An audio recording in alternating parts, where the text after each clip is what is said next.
राधे राधे जी। आज हम आपके लिए कार्तिक मास में लपसी और तपसी की कहानी लेकर आए हैं। तो आइए शुरू करते हैं। लपसी तपसी की कहानी। एक था लपसी, एक था तपसी। तपसी भगवान की तपस्या में लीन रहता था। लपसी रोज सवा सेर की लस्सी बनाकर भगवान का भोग लगाकर ही भोजन करता था। एक दिन उन दोनों में लड़ाई हुई। तपसी बोला मैं बड़ा और लपसी बोला मैं बड़ा।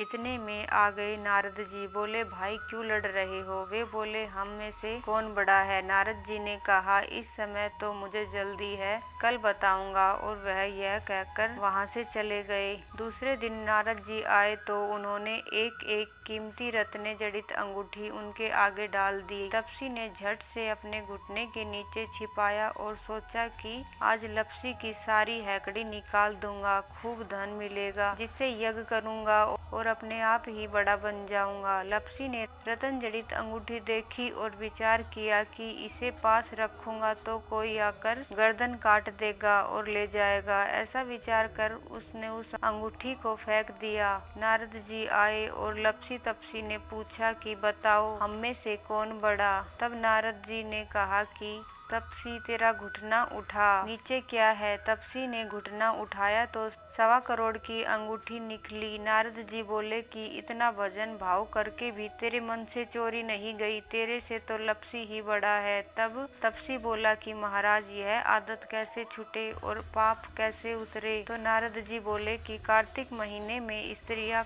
कार्तिक स्नान रखेंगी, वे अपना पुण्य तुम्हें देंगी, तब यह पाप उतरेगा। वह बोला कि मुझे अपना फल कैसे देंगी? तो नारद जी ने कहा कि आज से वो सारी कार्तिक स्नान की कहानी कहने के बाद जो तुम्हारी कहानी कहेगा उसे ही कार्तिक स्नान का फल मिलेगा।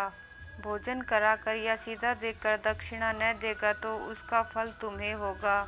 इतना कहकर नारद जी चले गए। तब से और कहानी कहने के बाद लपसी और तपसी की कहानी का रिवाज हो गया। कार्तिक में और सब कहानियाँ कहने के बाद यह कहानी कहनी चाहिए तथा नारद जी ने जो और सीख दी उनका भी पालन करना चाहिए। तो ये थी लपसी और तपसी की कहानी। यदि आपको अच्छी लगी हो तो हमारे चैनल को सब्सक्राइब कर ले ताकि आपको आने वाली हर कहानी की नोटिफिकेशन मिल जाए। धन्यवाद दोस्तों।